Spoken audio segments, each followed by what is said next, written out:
Tak bacakan supaya sampean tahu keramatnya bismillah. Nah, sebelum saya bacakan bismillah Fatihah, tak beritahu tentang ilmu tafsirnya karena ini penting sekali. Fatihah itu dawuhnya Allah, tentu itu dawuhnya Allah. Saya ulang lagi, itu kalamullah. Tapi yang sudah diberikan kesampaian ke kita semua. Sehingga seakan-akan itu menjadi dawuhnya kita ke Allah. Jangan salah loh ya, Fatihah itu dawuh Allah tapi sudah diberikan ke kita. Sehingga posisi kita itu yang punya itu.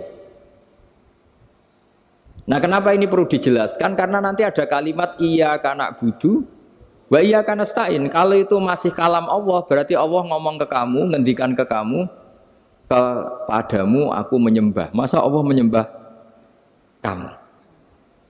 Nah, sehingga ilmu tafsir itu menyelesaikan itu dulu ya. Saya ulang lagi ya, sebelum sampean sering baca Fatihah, aku yakin ya sering baca. Tapi barokahnya ndak paham itu ndak pernah janggal. Enggak paham itu ya penting supaya ndak iskal, ndak janggal. Sebetulnya di kalimat itu ada yang janggal. Kalau Fatihah itu kalimatnya Allah atau kalam Allah, bagaimana dengan kata-kata iyyaka na'budu? Masa Allah ngendikan ke kita, kepadamu kami menyembah. Masa Allah menyembah kita? Maka penyelesaiannya secara ilmu tafsir gimana? Semua ulama mengatakan, bukan satu dua, semuanya mengatakan di Fatihah itu semuanya diberi kawalan kalimat. Saya ulang lagi ya, di Fatihah itu semuanya diberi awalan kalimat qulu, katakan wahai hambaku begini. Ya, katakan wahai hambaku begini. Nah, begini ini pelajaran dari Allah yang sudah diberikan ke kita. Terus kita mengatakan bismillahirrahmanirrahim, alhamdulillahirabbil, termasuk kita mengatakan iyyaka na'budu wa iyyaka nasta'in. Jangan bayangkan Allah ngendikan ke kita. Kalau Allah ngendikan kita berarti gini, hei wahyu, ihdinas siratal mustaqim, tunjukkan saya jalan yang benar. Nah, nanti kamu terus, ya Allah, Anda aja minta tolong saya minta tolong siapa kan? Jadi panjang kan? Ya, saya ulang lagi ya. Jadi itu di Ulumul Quran diterangkan gimana? Sebelum baca Fatihah, ya. Fatihah itu kalamullah, ngendikane Allah, tapi yang sudah diajarkan ke kita dan sudah milik kita. Sehingga kalimat itu menjadi milik kita. Tapi ya kalamullah, tetap kalamullah, tapi sudah menjadi milik kita. Udah paham ya? Ya pinter nah. Ya, karena kalau tanpa penjelasan seperti ini, Anda akan iskal. Bagaimana Allah iskal itu janggal? Bagaimana Allah mengatakan iya anak butuh? Kan jadi aneh ya? Ya, jadi tak jelaskan secara ilmiah ya. Jadi kata ulama-ulama tafsir, ayat-ayat Quran seperti ini sebetulnya dimulai dari qulu apa? Meskipun enggak dilafatkan. Itu kan sama dengan qul huwallahu ahad Muhammad, katakan kalau Tuhan itu satu. Ya namanya Quran itu kan kalam Allah, membina nabinya, membina umatnya. Makanya dikatakan atau enggak di sini tersembunyi kata qulu, katakan. Ya. Jadi ya ibarat apa itu? Kamu ngajari anak kamu lah, le, panggil jenengan bapak kulo. Itu maksudnya anak itu, kalimat itu kalimat kamu, tapi kamu ajarkan ke anak kamu. Terus anak kamu bilang, Pak jenengan bapak kulo. Nah, ketika kamu mengatakan jenengan, bukan kamu mengatakan jenengan anakku, berarti anakmu itu bapakmu, kan lucu kan? Anak kamu ajari jenengan bapak kulo, kamu engkau bapak saya. Terus anak kamu mengulang jenengan atau kamu bapak saya. Berarti itu kalimat yang kamu ajarkan, tapi sekarang sudah milik anak kamu. Kalau itu kalimat kamu kan lucu, masa anak kamu bilang bapak.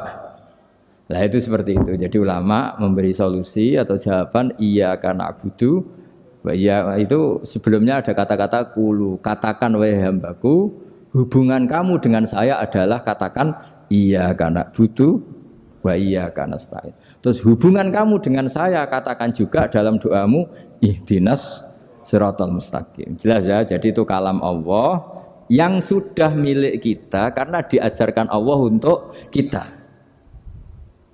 Dong ya? Ya dong ya, gak jelas gak. Tapi bagus, gak jelas itu bagus. Kalau kamu jelas gak jadi digrab, jadi gubernur. Min azimi fadliha kasratu asma'iha wa fadail ukhra. Ini cerita dramatisnya surat Al-Fatihah. Qala Abu Hurairah radhiyallahu anhu inna iblisa ranna khina unsitat Al-Fatihah. Jadi iblis itu begitu kesakitan. Ini kitab Abu Abul Farad karangannya Sayyid Muhammad Alawi, juga kutipan dari beberapa kitab. Yang jelas beliau sendiri juga ngutip dari beberapa riwayat di beberapa hadis. Halaman 1, 2, 3. Ketika Fatihah turun itu iblis kesakitan. Kayak orang sakit gigi lah, tersiksa sisanya karena turunnya surat apa? Al-Fatihah. Artinya kalau Anda baca Fatihah dijiwai, maka Anda melemahkan setan, melemahkan iblis. Wa qala Mujahid, khina unzilat Fatihatul kitab ronna fastama indahu asyayatin. Jadi ketika Fatihah itu turun, iblis itu terkapar lah kira-kira. Sampai dijenguk banyak setan. Jadi kamarnya di ICU lah kira-kira gitu kalau sekarang itu. Entah COVID entah enggak tahu. Pokoknya di ICU sampai dijenguk banyak setan. Enggak tahu bawa apa enggak tahu. Pokoknya dijenguk banyak setan. Mana yang nyangoni karena ini apa? Ketuanya apa? Pingsan, sakit.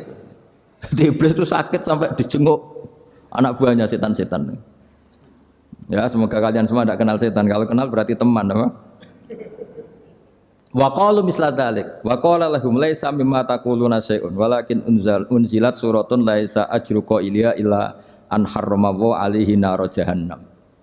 Saya ini bukan sakit fisik kata iblis. Kamu tidak usah jenguk saya, datangkan dokter terbaik, tidak usah. Saya ini tidak sakit fisik.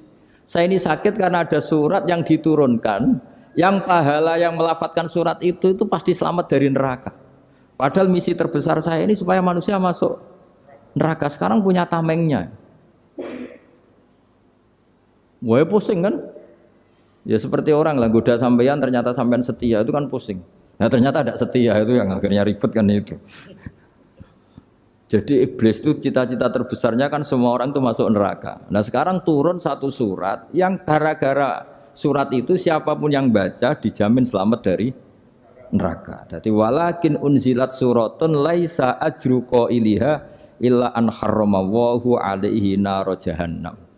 Karena jadi dia shock lah kalau orang di Jawa itu bilang shock. Aduh, sial nasib saya ini umat enggak bisa saya goda lagi karena punya tamengnya tadi punya. Qad batala kaidukum wa makrukum. Rekayasa kalian sekarang itu tidak ada gunanya semua. Nah, ini alhamdulillah di Indonesia kelihatan kan banyak yang miskin, banyak yang susah. Tapi selagi mereka masih sholat, itu keinginan mencari halal itu masih tinggi. Kayak apa kita di tengah kota, jauh dari anak istri, jauh dari tetangga. Biasanya kalau orang jauh dari anak istri, tetangga kan sakar PDW. Tapi yang soleh masih banyak, sudah jauh dari keluarga tetap lurus. Loh, kalau yang dekat lurus kan wajar, konangan wong akeh kan. Ini sudah jauh masih lurus. Nah ini nggak lepas dari barokahnya surat apa? Surat Fatihah tadi. Jadi karena ada surat yang menjamin pelafalnya atau qailiha terbebas dari api neraka. Wa qalat as-sayatinu lahu is ayyusai'in ta'muruna ya maulana. Faqala lahum idhabu wajtahidu hatta tukhfilu qulubahum hatta la yaqulu hadhihi surah. Lalu kita gimana? Jari para setan gitu. Lalu kita gimana? Terus kata iblis, sudah bikin mereka lupa sehingga tidak baca lagi. Selagi masih baca kita pasti keok. Jadi kalau sampean sudah jarang baca Fatihah itu berarti sudah bagian dari kemenangan apa? Iblis. Jadi kalau sampean sudah jarang baca Fatihah itu berarti bagian dari kekalahan Anda, kemenangan iblis. Masih sering baca? Berapa kali? Terus apa lagi?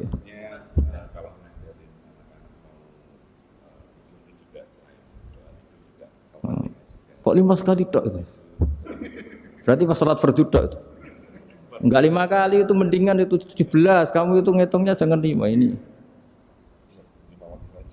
5 waktu itu berarti lumayan kan? Berapa? 17 ya? Ya. 17 ya? Ya. 17. Tapi kalau makmum tuh sering separuh kan? Apalagi makmum tarawih.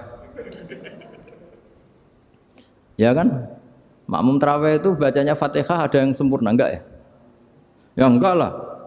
Baru alhamdulillahirabbil alamin mampu ruko ikut ruko ini gitu. Makmum kan yang tarawih lah Mas. Kalau tarawih jarang sempurna ya. Fatihahnya itu. Kan imam sudah ruko. Kamu bacanya Fatihah sampai mana gitu? Baru setengah ya. Ya paling pas tarawih aja kan enggak sempurna ya. Apalagi kalau imamnya sing kilat tuh waduh malah. Nah, ketika Fatihah itu sebegitu keramatnya, sebegitu topnya, itu setan rapat, singkat cerita itu yang tadi dipimpin oleh iblis yang sedang terkapar apa? Terus tali obatnya enggak ada, cuma dia shock karena ada surat yang turun yang melafatkan itu pasti selamat dari apa? Neraka. Nah, ini gimana saran Anda? Terus sarannya adalah bikin orang-orang itu lupa enggak baca Fatihah. Nah, ini rapatnya iblis. Idzabu wajtahidu hatta tufilu qulubahum hatta la yaqulu hadis surah. Kala yuksiru qiraataha wa la yakunu lahum ajrun wa thawabun bal yakunu lahum adzabun wa iqabun.